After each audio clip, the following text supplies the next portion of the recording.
ஆண்டவர் இயேசு கிறிஸ்துவில் என் பிரியமான சகோதர சகோதரிகளே, மூவொரு கடவுளின் பெயரால் நாம் எல்லாரும் திருமுழுக்கு பெற்றோம். நம்முடைய நம்பிக்கை பயணத்தை தொடங்கினோம். ஆனால் கால ஓட்டத்தில் திருமுழுக்கு பெற்றவர்கள் கூட கடவுள் மீது நம்பிக்கையை இழக்கத் தொடங்கிவிடுகின்றார்கள். என்னை அல்லாமல் உனக்கு வேறே கடவுள் இருக்கக்கூடாது என்றுரைத்த ஆண்டவரின் முதற்கட்டளையை மறந்து பல்வேறு தெய்வங்களை நாடிச் செல்லுகின்றார்கள். அல்லது உண்மை கடவுளை மறந்து சில ஆட்களுக்கும் பொருட்களுக்கும் முதலிடம் கொடுக்க தொடங்கிவிடுகின்றார்கள்.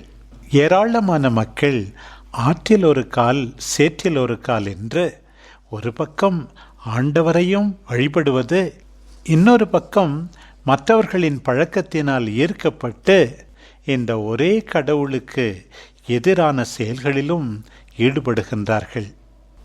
இன்றைக்கு ஒரே கடவுளுக்காக வாழ்ந்த, அவரில் நம்பிக்கையை ஆழப்படுத்த, அவரிடம் மக்களை ஈர்க்க வாழ்நாளெல்லாம் முயன்ற இறைவாக்கினர் எலியா எவ்வாறு கார்மேல் மலையிலே உண்மையான கடவுளை அடையாளம் காட்டுகிறார் என்பதை வாசிக்க கேட்கிறோம்.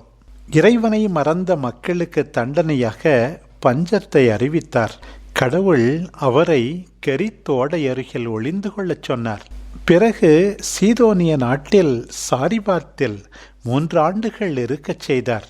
இவ்வளவு நாட்கள் மறைந்து வாழ்ந்த பிறகு இப்போது ஆண்டவர் மீண்டும் ஆக்காபு அரசனை எதிர்கொள்ள அவரை அனுப்புகின்றார். அவனுடைய தந்தை ஓம்ரியே மிக கெட்டவன். தந்தையை விட அதிகமாக மோசமான அரசனாக இவன் செயல்படுகின்றான். பாருங்கள், 3.5 ஆண்டுகள் நாட்டிலே பஞ்சம். பஞ்சத்தினால் மக்கள் எல்லாரும் வாடி போயிருக்கின்றார்கள்.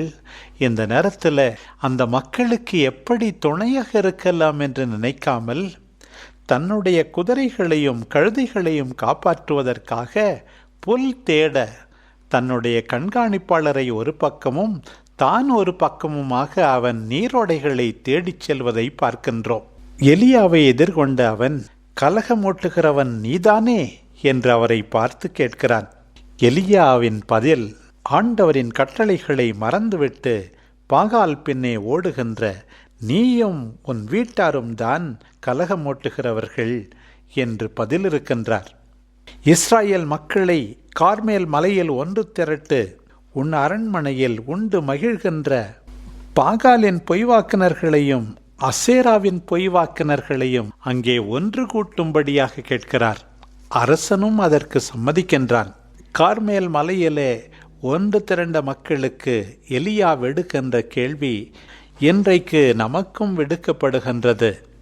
எத்தனை நாள் இருமனத்தோராய் தத்தளித்து கொண்டிருக்க போகிறீர்கள்?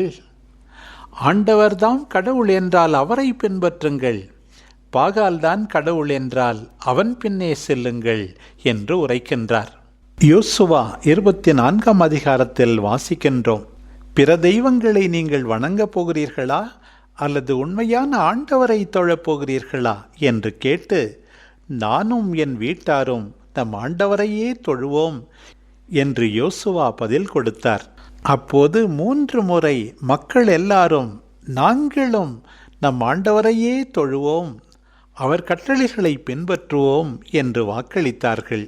இன்றைக்கு எலியா அதே கேள்வியை இவர்களிடம் கேட்கின்ற போது சரியான பதில் கொடுக்காமல் இருப்பது உண்மையாகவே வேதனைக்குரியது. எலியாவின் சவாலை பாருங்கள். 2 காளைகளை தேர்ந்தெடுப்போம். ஒரு பக்கம் பாகாலின் இறைவாக்கினர்கள், இன்னொரு பக்கம் தனியே இருந்தாலும் நான். யாருடைய பலிக்கு ஆண்டவர் நெருப்பு மூலம் பதிலளிக்கின்றாரோ அவரே உண்மையான கடவுள் என்று ஏற்றுக்கொள்ளுங்கள் என்கின்றார். மக்கள் எல்லாரும் அதற்கு ஒத்துக்கொள்கிறார்கள். பாகாலின் பொய்வாக்கினர்கள் காளையை தயார் செய்கின்றார்கள். பாகாலே பதில் தாரும் என்று கத்துகிறார்கள். ஆனால் எக்குரலும் கேட்கவில்லை, எப்பதிலும் வரவில்லை.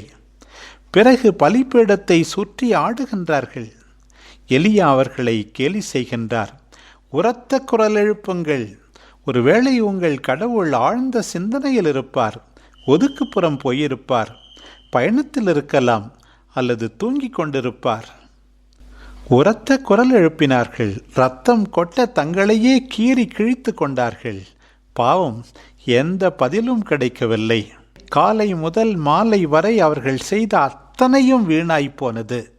இப்போது எலியா இழந்து கிடந்த பலிபீடத்தை செப்பனிடுகின்றார். இஸ்ராயேலின் 12 கோத்திரங்களை குறிக்க 12 கற்களை எடுக்கின்றார். விறகு கட்டை மீது எரிபலியாக காளையை வெட்டி வைக்கின்றார். அவற்றின் மீது 4 குடம் தண்ணீர் ஊற்றும்படி சொல்லுகிறார். 1 முறை அல்ல, 2 முறை அல்ல, 3 முறை தண்ணீர் ஊற்றுகின்றார்கள். தண்ணீர் பலிப்பொருளையும் விறகு கட்டையையும் அதை சுற்றி வெட்டப்பட்டிருந்த வாய்க்காலையும் நிறைத்தது. ஆண்டவரை நோக்கி ஜெபித்தார் எலியா. ஆபிரகாம், ஈசாக்கு, இஸ்ராயேல் என்பவர்களின் கடவுளாகிய ஆண்டவரே, இஸ்ராயேலின் கடவுள் நீரே என்றும் இவற்றையெல்லாம் நாம் வாக்கின்படியே செய்தேன் என்றும் என்று விளங்கச் செய்தருளும். நீரே கடவுளாகிய ஆண்டவர் என்றும் நீரே இம்மக்களின் மனத்தை மீண்டும் மாற்றுவீர் என்றும் இம்மக்கள் தெரிந்து கொள்ளும்படி எனக்கு பதில் தாரும் ஆண்டவரே என்றார். உடனே ஆண்டவரின் நெருப்பு கீழே இறங்கி வந்தது. பலியை மட்டுமல்ல, விறகுகளையும் கற்களையும் மணலையும் சுட்டெரித்தது. எல்லா மக்களும் ஆண்டவரே கடவுள், ஆண்டவரே கடவுள் என்று அறிக்கையிடுகின்றார்கள். உண்மையாகவே ஆண்டவர் உன் கடவுளா? உன் குடும்பத்தாரின் கடவுளா? அவரை முழுமையாக பற்றி கொண்டு அன்பு செய்கின்றீர்களா? எத்தனை வேதனைகள் வந்தாலும் சோதனைகள் வந்தாலும் அவரில் நம்பிக்கையை இழக்க மாட்டேன் என்று உறுதியாக இருக்கின்றீர்களா? அல்லது ஆற்றில் ஒரு கால் சேற்றில் ஒரு கால் என்பது போல ஆண்டவரும் வேண்டும், சாத்தானும் வேண்டும், நற்செய்தி மதிப்பீடுகளும் வேண்டும், உலகம் சார்ந்த அவருக்கு முரணானவற்றையும் நான் பின்பற்றுவேன் என்று வாழப்போகின்றோமா? கொரிந்தியருக்கு எழுதிய திருமுகம், கொரிந்தியருக்கு எழுதிய முதல் திருமுகம் 10ஆம் அதிகாரம் 14வது வசனம். என் அன்புக்குரியவர்களே, சிலை வழிபாட்டை விட்டு விலகுங்கள் என்று கெஞ்சி கேட்கிறார் பவுலடியார். கொலோசியருக்கு எழுதிய திருமுகம் 3ஆம் அதிகாரம் 5வது வசனத்திலே வாசிக்கிறோம். அன்பர்களே, பரத்தமை, ஒழுக்கக்கேடு, கட்டுக்கடங்காத பாலுணர்வு, தீய நாட்டம், சிலை வழிபாடான பொருளாசை எல்லாவற்றையும் ஒழித்து விடுங்கள் என்கின்றார். கடவுளை விட பணம் முக்கியமாகின்ற போது அது சிலை வழிபாடு. உண்மையான அன்பை விட பாலுணர்வு முக்கியமாகும் போது அதுவும் சிலை வழிபாடுதான். இன்றைக்கு நவீன உலகத்து சிலைகள் மண்ணினாலோ மரத்தினாலோ இரும்பினாலோ செய்யப்படுவதில்லை. இன்றைக்கு ஆண்டவருடைய இடத்தை எத்தனையோ சிலைகள் எடுத்து கொண்டு விட்டன. இன்றைக்கு ஆண்டவருக்கு கொடுக்கப்பட வேண்டிய ஆராதனை எத்தனையோ ஆட்களுக்கும் பொருட்களுக்கும் கொடுக்கப்படுவது வெட்கக்கேடு. இந்த நவீன உலகத்திலே சிலைகள் பல வடிவங்களிலே இருக்கின்றன. அந்த சிலைகள் பணமாக இருக்கலாம், பொழுதுபோக்காக இருக்கலாம், விளையாட்டாக இருக்கலாம், இனப்பற்றாக இருக்கலாம், நீ பயன்படுத்துகின்ற வாகனங்களாக இருக்கலாம், மொபைலாக கூட இருக்கலாம். இவை எதுவுமே ஆண்டவருக்குரிய இடத்தை பெறவே கூடாது.